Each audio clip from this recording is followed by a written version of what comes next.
I just finished watching the newest episode of Perry Mason. So the theme here is false prophets and growing pains. And I have to say, nobody can take a punch like this man. It's almost like he's uncomfortable unless he's in a fight.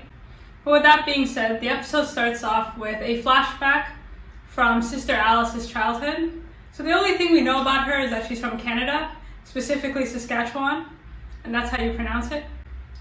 So you see that they are down on their luck, so we know they come from a very poor background. In this flashback, you see that Sister Alice and her mother were very poor. They had nothing. They pretty much hitchhiked all the way to the United States. And in this scene, Alice's mother pretty much sells out her daughter for sexual favors. And the way she kind of explains it to her daughter is, this man was brought to us by God, and you should go, I guess, thank him. And this kind of gives us an insight into the mother-daughter relationship, especially when it comes to why it is that Alice feels that she can speak to God, or why does she feel like this is, why the church, like why did she go down this path? And a lot of it might have to do with her mother and the way she's kind of framed and explained things to her life growing up. So speaking of the church, Alice is in conflict at the moment with her sister rival. So her church has basically defected because of this resurrection. And it was kind of introduced to us in the beginning of the series that this church has some sort of radio station. And Sister Alice is basically spewing some type of nonsense. And her rivals kind of come in the room and they accuse her of being a false prophet.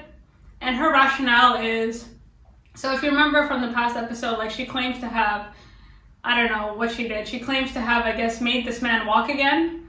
And her logic was the man lacked faith. And all this is just this back and forth. And up until this point, we're not really sure what's going on. Like, is it corruption? Is a part of it like they believe what they're saying? And this episode finally revealed that it is corruption. So because Sister Alice essentially went off her rocker, a lot of members from her church have defected. And you see this like right off the bat. And this defection, as it's finally revealed in this episode, is less about faith and more about the collapse of an empire. So Emily's church basically revealed the fact that the church is stealing from itself.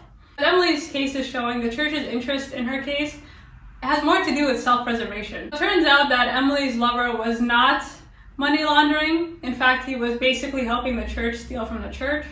So this church is basically a corporation, and they've taken out a ridiculous amount of debt that they can't pay back. And they've been trying to hide this debt over time. And the only thing that was kind of keeping them from going under was Herman Baggerty. So before we get into his testimony, if you recall at the end of the last episode, Mason finds this guy named Jim Hicks, and we're not really sure what his role is until this episode. So they put him up on the stand, and he basically reveals that Emily's lover, correct me if I'm wrong, was working with him to essentially hide the church's debt. And as a payoff, or as a way to keep him quiet, they offered him this large piece of land for $1. And his testimony is at first kind of suspect, and then it kind of makes more sense when you listen to Herman Baggerty.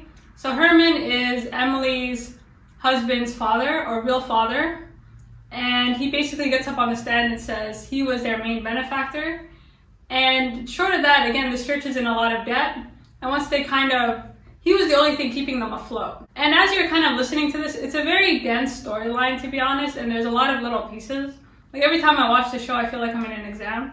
So more or less, Mason has done a good job of giving us motive and kind of explaining why it is so many people are interested in Emily. You know, the other thing too about Emily is that there's nothing particularly remarkable about her. There's really nothing, you don't really sympathize with her, you don't really care about her. And the thing that's been kind of bothering me about the show is the fact that Emily has always been in the background. Like she's there, but she's never changed. Like she continues to be arguably even like less likable than when we first saw her. And you see now that she's just a casualty of a 6 degrees of separation. And the reason she's in the trouble that she's in is that she's too close to the center. And the center is personified by Detective Innis. So Innis is finally connected to this case, and it is confirmed that not only did he have something to do with the kidnapping, but he had something to do with killing this baby. So up until this point, we've seen that he's been like 2 steps ahead, 5 steps ahead. He's been smarter than the average bear. And slowly he's gone from being 5 steps ahead to 2 steps ahead to only 1 step ahead.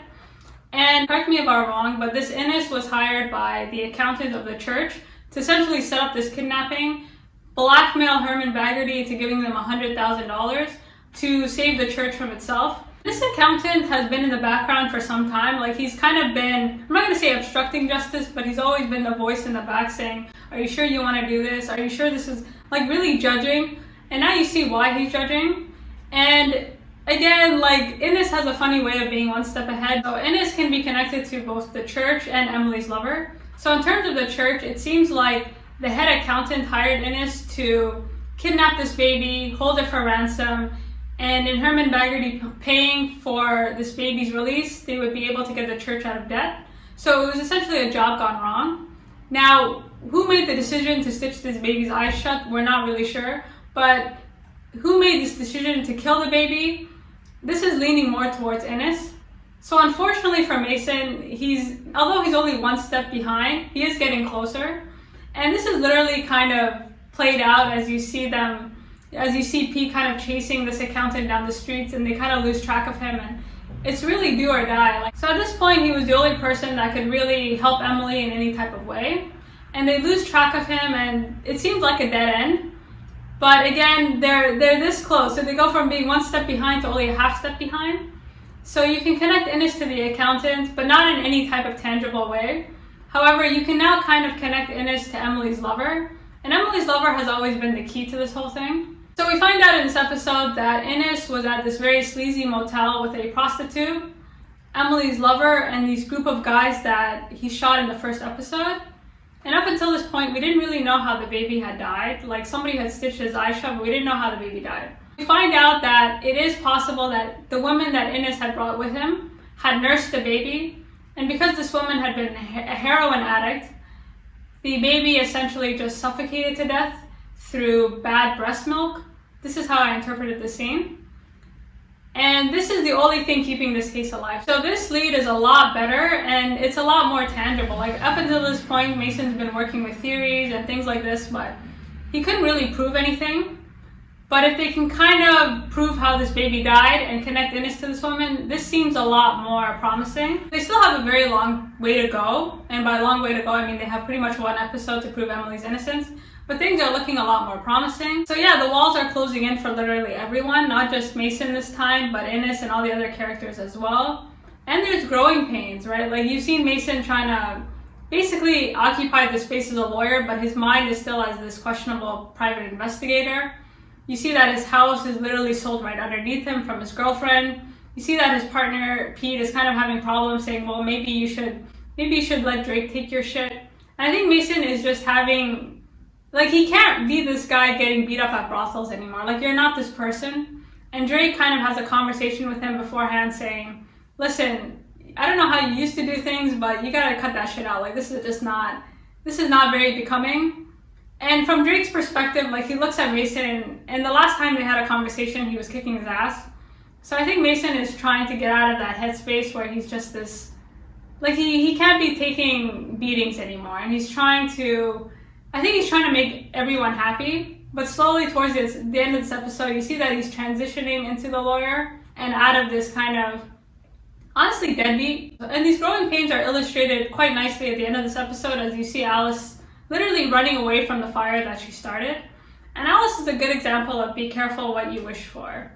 And this relationship between her and her mother seems to be really important in terms of understanding Alice's mindset. Like, she does believe that she has these powers, and she does believe that she is God's vessel, but a lot of the reason she believes this is because this is how her mother has justified kind of doing horrible things to her over the years. And her mother is just trying to keep everything together. And I think her mother is more aware of, like, the financial liabilities. Like, she does not want to go back to that life. And she literally kind of stages a resurrection, right? So I was surprised that we got the resurrection in this episode. I thought this would be like the final. But nonetheless, like, these episodes they get straight to the point. And this failed resurrection, and whoever cradle robbed this grave, or whoever kind of orchestrated this theatrics, I mean, clearly this mother is always, again, one step ahead in terms of trying to figure out her daughter. And I think slowly Alice's world is being disturbed, and she's starting to come to terms with the fact that she might not be all that. Like, there's a conversation between her and Emily's basically saying, Alice, did you lie to me? Alice's world is pretty much on the brink of being disturbed, and this mother is pretty much willing to do anything to accommodate her daughter's fantasies or accommodate her daughter's beliefs, but a lot of it to her detriment. And I think towards the end of the episode, Alice is starting to understand that she's been played, and that she's not really, like, she's going through an identity crisis. And seeing this fake baby, I mean, it's clear to Alice that nothing was resurrected, nothing was ever going to be resurrected. And her mom's attempt to kind of save her sanity is less about her and more about their money and not losing their house and losing all these things. And so after this episode, I definitely think that Alice's mother had something to do with this kidnapping. And if you remember the last episode, she wanted them to run away. And it's like, what are you running away from? Because as we've seen throughout these episodes, Alice's mom is very important in terms of the behind the scenes, in terms of the admin. She works very closely with the accountants and everybody else in charge, right? This is the impression I'm getting. And the fact that she was willing to go to this length means that she definitely has something to hide, and I wouldn't put it past her, especially if she was aware of this enormous debt. And unlike her daughter, I think she really doesn't want to go back to where they were before, or where they were at the start of this episode. So if the resurrection isn't the finale, then I'm not really sure what is. And we're kind of running out of time here. And I don't know how they're going to stage the next episode. Like, are we going to wrap it up right at the beginning and move on to other things? How are they going to set up season 2? There's a lot going on here. And each episode is so densely packed that you're whatever it is, this is a very, confident show. And they're very confident in their storyline. So, I'm for it.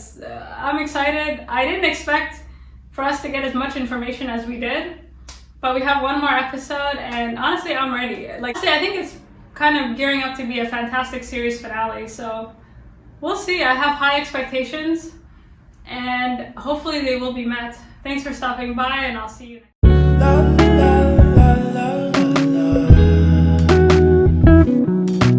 Let her know, I gotta let her know that she my white horse, she my medical, she like my baby mama.